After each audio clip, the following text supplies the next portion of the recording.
할렐루야. 7월 3일 수요일입니다. 열왕기하 6장 24절부터 7장 2절까지 말씀을 읽고 은혜 나누도록 하겠습니다.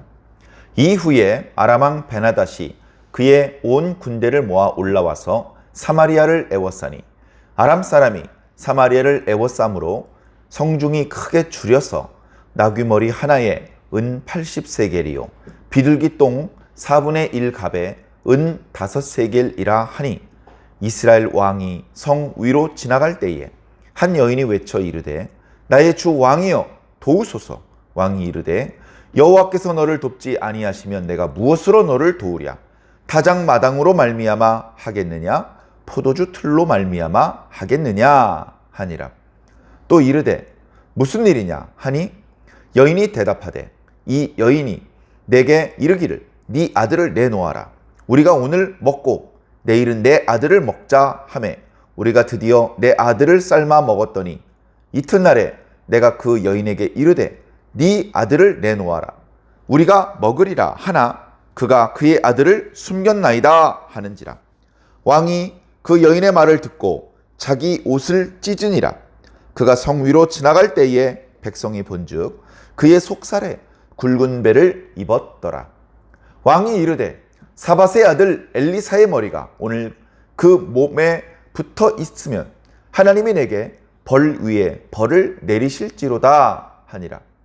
그때 엘리사가 그의 집에 앉아 있고 장로들이 그와 함께 앉아 있는데 왕이 자기 처소에서 사람을 보냈더니 그 사자가 이르기 전에 엘리사가 장로들에게 이르되 너희는 이 살인한 자의 아들이 내 머리를 베려고 사람을 보내는 것을 보느냐? 너희는 보다가 사자가 오거든 문을 닫고 문 안에 들이지 말라. 그의 주인의 발소리가 그의 뒤에서 나지 아니하느냐 하고 무리와 말할 때에 그 사자가 그에게 이르니라. 왕이 이르되 이 재앙이 여호와께로부터 나왔으니 어찌 더 여호와를 기다리리요? 엘리사가 이르되 여호와의 말씀을 들을지어다.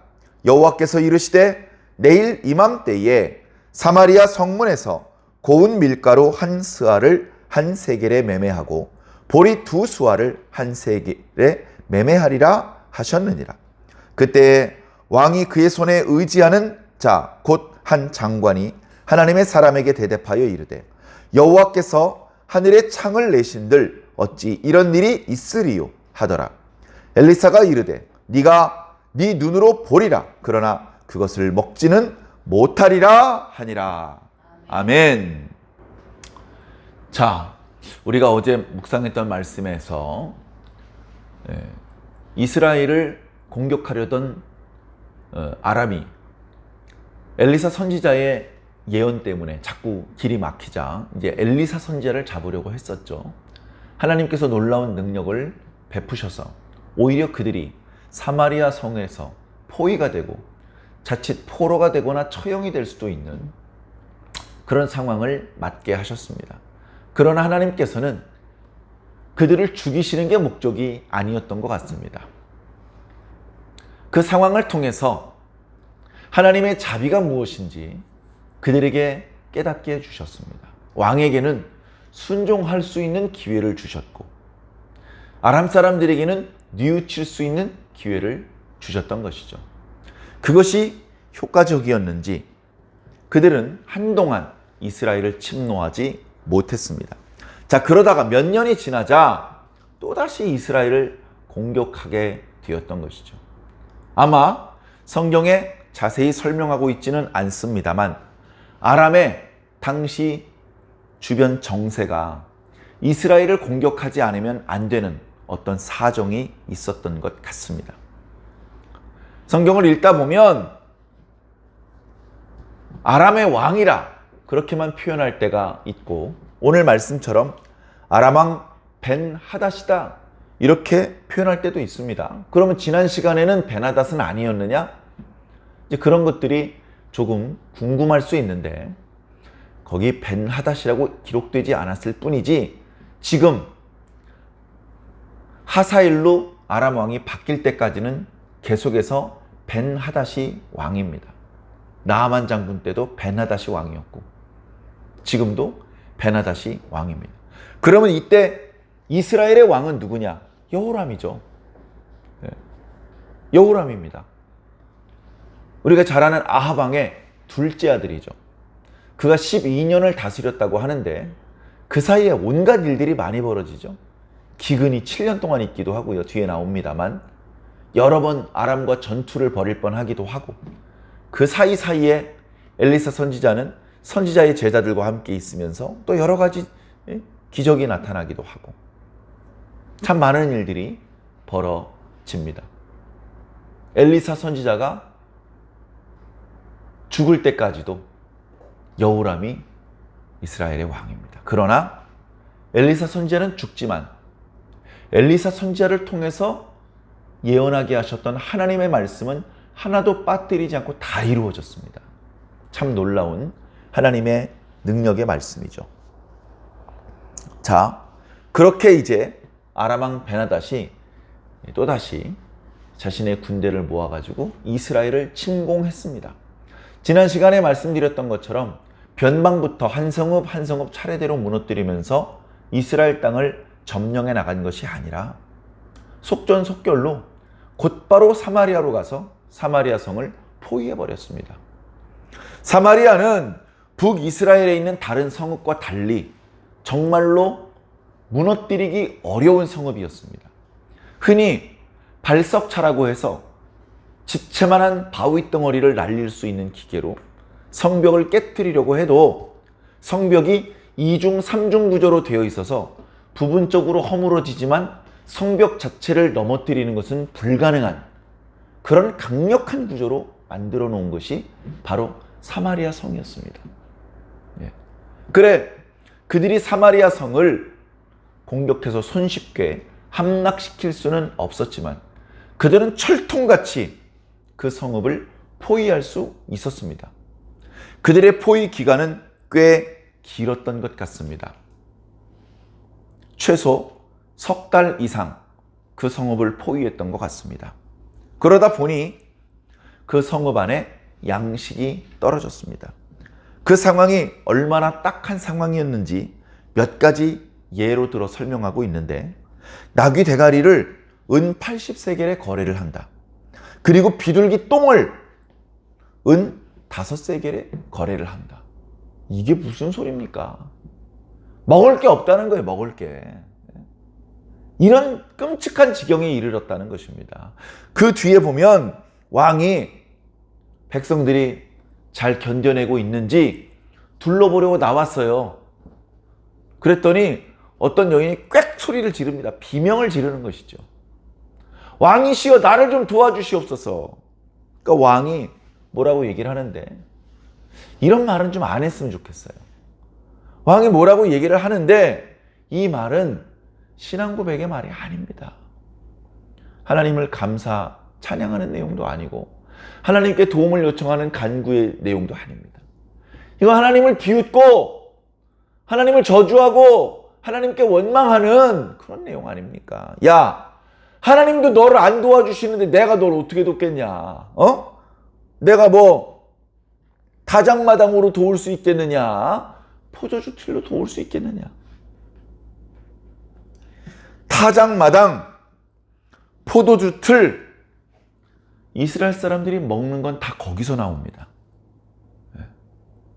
이스라엘 백성들이 입으로 들어가는 음식은 전부 다 타작마당을 통해서 나오고 포도주 틀을 통해서 나옵니다. 구약 성경에 타작마당과 포도주 틀이 같이 나올 때가 많습니다. 타작마당에서 먹을 것을 구할 수 없을 것이다. 포도주 틀에서 마실 것을 구할 수 없을 것이다. 왜? 어떤 때 그런 말씀이 주어졌느냐? 이스라엘이 하나님과의 언약을 배반했을 때, 더 이상 하나님께서 이스라엘 백성들에게 내리기로 하신 축복을 거두시고 그들에게 공급을 내리시는 은혜를 거두실 때, 그때 타작마당 또 포도주 틀에 대한 표현이 나타나는 것이죠. 지금 타작마당에서도 먹을 걸 구할 수 없고 포도주 틀에서도 마실 걸 구할 수 없는 상황이지 않습니까? 그러면 이 상황에 발생된 것은 우연이 아니고 뭔가 이스라엘이 하나님과의 언약 관계를 깨뜨리는 배반을 하는 행동을 했다는 것을 느껴야 됩니다. 뿐만 아니라 이스라엘 백성과 하나님과의 관계에서 그 언약 관계를 유지하는 책임이 1차적으로는 왕에게 있습니다. 하나님이시여, 제가 왕이지만 뭘 할 수 있었겠습니까? 모든 책임은 선지자에게 있습니다. 모든 책임은 제사장에게 있습니다. 할 수 있습니까? 아니죠. 모든 책임은 1차적으로 왕에게 있는 것입니다. 백성들이 다 하나님을 배반하더라도 왕 한 명이라도 하나님께 무릎 꿇고 하나님과의 언약 관계를 지켜내려고 노력한다면 하나님께서 타작마당에서 먹을 것을 구할 수 있게 하셨을 것입니다. 그런데 지금 왕부터 하나님과의 언약 관계를 지키지 못하고 있습니다. 입만 열면 하나님 앞에 원망하고 불평을 하고 있는 것이죠. 그래, 그 여인이 도와달라고 말할 때도 원망부터 하고, 그런데 여인이요, 무슨 일을 도와달라는 것이냐, 말해봐라. 그랬더니 여인이 얘기를 하는데 기가 막힌 얘기를 합니다. 먹을 것이 없다 보니까 옆집 아줌마랑 상의를 했습니다. 이보게, 먹을 것이 없으니 오늘은 자네 아이를 삶아 먹자, 내일은 내 아이를 삶아 먹자. 그런 상의를 했다는 겁니다. 그리고 정말로 자기 아이를 삶아 먹었다는 겁니다. 이건 한계 상황을 넘어갔다는 얘기예요. 한계 상황을. 인간의 감성, 이성, 그것을 지탱할 수 있는 상황을 넘어갔다는 겁니다. 그리고서 어제 내 아이를 맛있게 잡아먹은 저 아줌마가 오늘 자기 아이를 내놓아야 되는데 숨겼다. 이런 불공평한 일이 어디 있느냐? 저 여인의 아이를 찾아서 내가 삶아 먹게 해달라. 이걸 왕에게 도와달라고 한 거예요. 얼마나 처참하고 기가 막힙니까? 네? 사마리아가 얼마나 하나님께 저주를 받았으면 그렇게 됐겠습니까? 하나님께서 말씀하셨죠. 너희들이 내 계명을 어기면, 너희들이 내게 불순종하면, 언약을 깨뜨리면 흉년이 들 것이다. 전염병이 들 것이다. 적군들이 쳐들어올 것이다. 점점점 불순종을 할 때마다 그들이 겪게 될 재앙의 강도가 높아지다가 마지막에는 적들에게 포위를 당해서 너희들이 자기 자식을 삶아먹는 지경에 이르게 될 것이다. 너희들이 하나님과의 언약 관계를 깨뜨렸다는 사실을 잊어버리고 계속 범죄하면 결국 너희들은 그 땅 밖으로 쫓겨나가게 될 것이다 라고까지 말씀하셨습니다. 이미 모세 오경에 그렇게 말씀하셨어요. 안타깝게도 그 말씀들이 빠짐없이 다 이루어졌습니다. 이런 일이 발생된 것은 재수가 없어서가 아니라 자신들이 하나님과의 언약 관계를 성실히 이행하지 못하고 있기 때문임을 얼른 느껴야 되는데, 왕부터 백성이 이르기까지 다 어리석고 영적으로 어두운 지경이라 그냥 그러고 있습니다.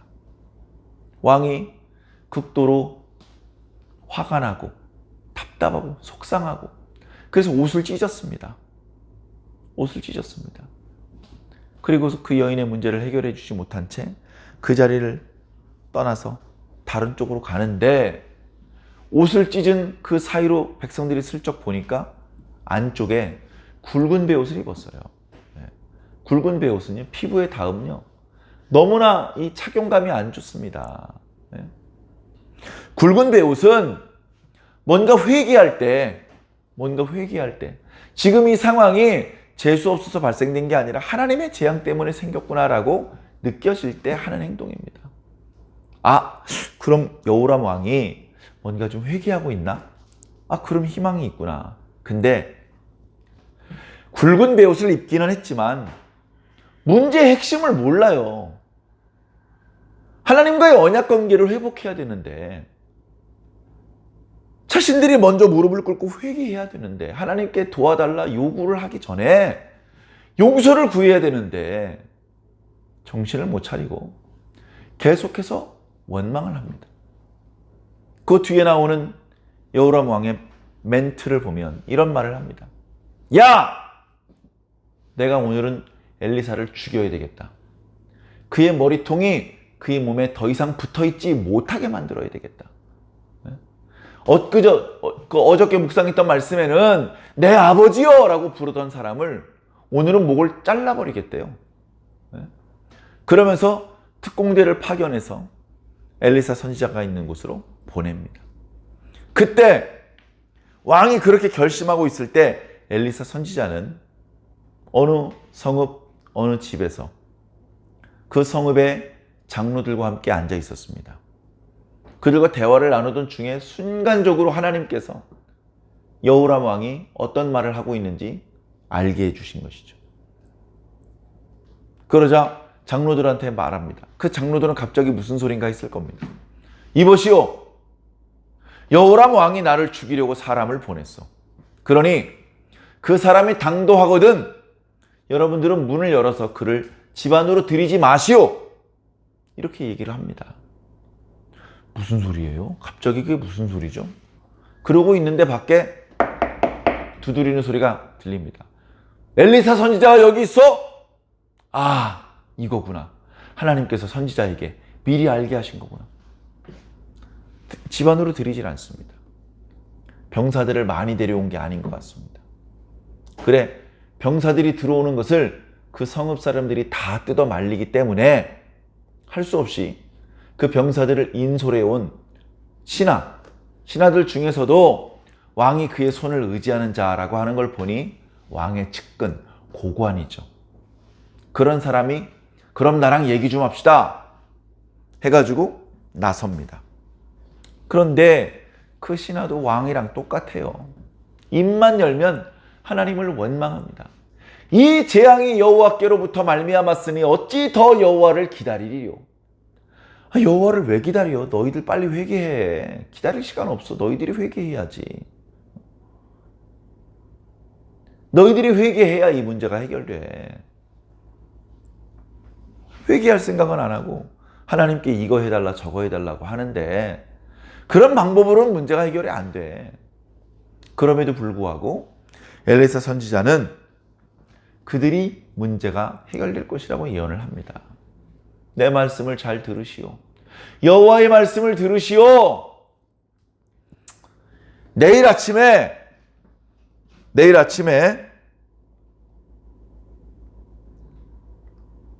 다시 사마리아 성에 양식이 풍족해질 것이요. 양식이 너무 풍족해서 양식 값이 헐값에 매매될 것이요. 그런 예언을 한 거예요. 그랬더니 이 고관이 하나님께서 하늘의 창을 여신들 그런 일이 일어나겠습니까? 라고 말합니다. 이거 얼마나 하나님 무시하는 말입니까? 그러니까 엘리사 선지자가 말합니다. 사마리아 성에 양식이 풍족하게 될 것을 당신의 눈으로 보기는 하겠지만 그 양식을 당신은 먹지 못할 것입니다. 이 말은 죽는단 말이에요. 네가 지금 하나님의 말씀을 믿지 않았으니 심지어 빈정거리고 원망하고 그랬으니 하나님의 기적이 일어나는 것을 목격은 하겠지만 그 은혜를 입지는 못할 것이다. 내일 우리가 묵상하게 될 말씀에 이 장관의 운명이 어떻게 결말지어지는지 우리가 다 같이 보게 될 텐데요. 함부로 입을 놀리면 안 됩니다. 함부로 하나님 원망하고 자기 잘못인데도 불구하고 다른 사람의 책임으로 떠넘기고 이건 하나님 백성의 모습이 아니에요. 엘리사 선지자가 장로들과 함께 앉아서 뭐라고 말합니까? 살인자의 아들이 나에게 보낸 그 사람을 집에 들이지 마라. 백성을 죽이는 것은 아람의 군대가 아니라 왕입니다. 아방이 백성을 죽이는 것이고 아시아가 그리고 여호람이 백성을 죽이는 그런 역할을 지금 하고 있는 것입니다. 그러나 그것을 깨닫지 못. 그 굵은 베옷 입으면 뭐예요? 금식 기도하면 뭐하고 철야 기도하면 뭐합니까? 교회 1000번째 헌금을 하면 뭐합니까? 그 이전에 내가 회개해야 되고 내가 달라져야 됩니다. 하나님을 움직일 것이 아니라 내가 움직여야 된다는 말씀입니다. 내가 변해야 되고 내가 회개해야 됩니다. 그렇게 해야만 하나님의 구원을 체험할 수 있을 것입니다. 우리가 마지막 날 하나님 나라에 들어가는 것만 구원이 아닙니다. 이 땅에 사는 동안에 만나게 되는 크고 작은 문제들, 벗어나오고 싶은 그런 답답한 상황들, 거기서 벗어나오는 것이 다 구원인 것이죠. 우리의 힘으로 다 해결할 수 없습니다. 하나님 아니면 해결할 수 없는 문제가 너무나도 많이 있습니다. 그 문제가 해결되었다면 우연히 해결된 게 아닙니다. 내가 기도하지 않았더라도 누군가 기도했기 때문에 그 문제가 해결된 것입니다. 그래서 우리는 항상 하나님을 믿고 하나님께 기도해야 되고, 문제가 해결되었을 때 내가 기도했든 안 했든 하나님 덕분에 해결되었음을 느끼고 하나님께 감사할 수 있어야 됩니다. 자신을 위해서 기도해 준 분이 누군지 알게 되면 고맙다고 꼭 얘기를 해주면 좋을 것 같습니다. 사랑하는 성도 여러분, 원망하고 불평하는 것도 습관이 될 수 있으니 주의하시고, 항상 하나님을 의지하고 하나님의 이름을 부르고 하나님께 감사할 수 있는 저와 여러분들이 꼭 되기를 예수님 이름으로 간절히 축원합니다. 아멘.